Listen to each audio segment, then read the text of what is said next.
के बाद फिर हाजिर हैं पर्यावरण से जुड़ी कुछ और बातों को लेकर। मानव जाति का दुर्भाग्य है कि अभी भी पर्यावरण को छोड़कर आधुनिकता के साथ चल रहे हैं। एक ऐसी आधुनिकता जो कोरोना को अब तक समझ नहीं पाई है।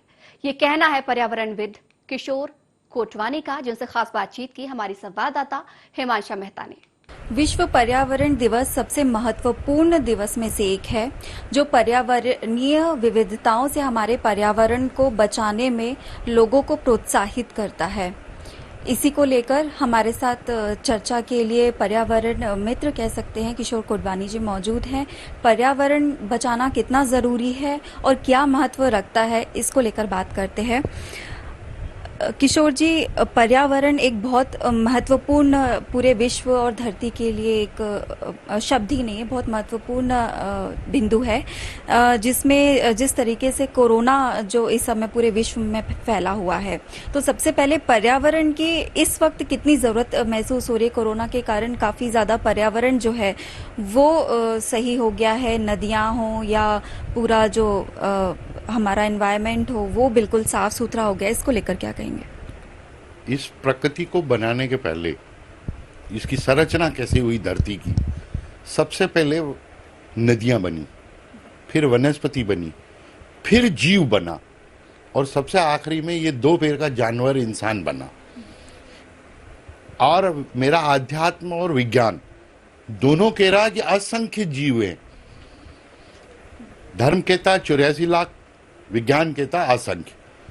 इन सब लोगों का, इन सब जीवों का इस पृथ्वी पर समान अधिकार है, लेकिन दुर्भाग्य इस बात का है कि उसके 0.% 700 करोड़ लोगों ने इस पृथ्वी को पूरा रिबैलेंस कर दिया था। गत दिनों जो वैज्ञानिक सर्वेक्षण आया है, उनने कहा है कि ये सारे जीवाणु जो इसकी सूक्ष्मता है उसको यदि इकट्ठा करें तो 2 ग्राम, मतलब शर्ट के एक बटन के बराबर जीवाणु ने 40 लाख लोगों को प्रभावित किया है। इसका मतलब प्रकृति में कितनी बड़ी ताकत है आप अंदाज लगाएं, लेकिन हम अभी भी समझने के लिए तैयार नहीं हैं। और एक अध्ययन और सामने आया कि जहां जहां प्रदूषण ज्यादा था वहां वहां कोरोना ज्यादा फैला है। इंदौर का ही उदाहरण मैं दूंगा आपको। इंदौर 4000 वर्ग किलोमीटर का जिला है, 150 स्क्वायर किलोमीटर में केवल कोरोना फैला है। मेरे राऊ क्षेत्र में, मेरे सांवेर क्षेत्र में, मेरे देपालपुर क्षेत्र में और मऊ क्षेत्र के 5 किलोमीटर को छोड़कर, जो शहर की घनी बस्ती वहाँ एक बनी हुई है, उसको छोड़कर पूरा जिला शांत रहा। केवल 150 स्क्वायर किलोमीटर नगर निगम की पूर्व सीमा के अंदर ही ये सारे कोरोना पेशेंट पैदा हुए।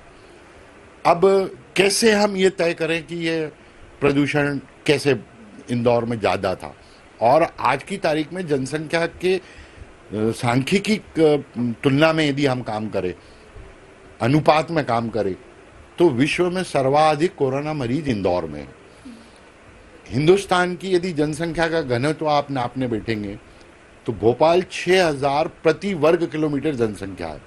चंडीगढ़ जो सबसे रिसेंटली हमने बनाया वहाँ 9000 है, दिल्ली 13000 है और इंदौर 17000 की जनसंख्या है। इसलिए कोरोना सबसे ज़्यादा इंदौर में प्रभाव डाल पाया। चूंकि इस वर्ष जो है विश्व पर्यावरण दिवस में जैव विविधता थीम ली गई है, क्यों जरूरी है और इसकी परवाह क्यों हमें करना चाहिए? बहुत सिंपल सी बात है, जो जहाँ से मैंने बात शुरुआत की थी कि असंख्य जीव हैं, और यदि कोई स्पिरिचुअल, हम धार्मिक रूप से माने कि भगवान कोई ताकत है, तो उसके लिए तो सब बराबर है। ये 2 पैर का जानवर उसके लिए काम का नहीं है, हर जीव उसके लिए बराबरी रखता है। तो सारे जीवों को हमने बर्बाद करके अपने आप को जो सुविधाएं भोगने की कोशिश की थी, उसका उसने हमको कोरोना देके जवाब दिया है कि नहीं सुधरोगे तो इससे ज्यादा और बुरी दुर्गति में आओगे। और दुर्भाग्य है कि अभी भी हम उस आधुनिक टेक्नोलॉजी को, साइंस को पकड़ के चल रहे, जो 1-2 ग्राम कोरोना के बैक्टीरिया को समझ नहीं पा रहा है। मेरे दृष्टि में यदि देखा जाए तो नए सिरे से हमें हमारी जीवन शैली सोचना पड़ेगी। सिंथेटिक कपड़े को सबसे पहले बैन करना पड़ेगा। जैसे ही हम सिंथेटिक कपड़े को बैन करेंगे तो देश के अंदर 1.5 करोड़ लोग मिनिमम नए रोजगार के अवसर मिलेंगे। इसी व्यवस्था में ये शर्ट जो है खादी की खरीदूंगा तो 400-500 की आएगी, ब्रांडेड कंपनी की खरीदूंगा तो 700 रुपए की आएगी। तो मैं ब्रांडेड खरीदने के लिए तैयार हूं, कॉटन की शर्ट खरीदने के लिए, कपड़ा खरीदने के लिए क्यों तैयार नहीं हूं। दूसरी चीज, सबसे बड़ी प्लास्टिक मटेरियल जो है, सारी ऑटोमोबाइल इंडस्ट्री प्लास्टिक पे खड़ी कर दी है। क्या जरूरत है?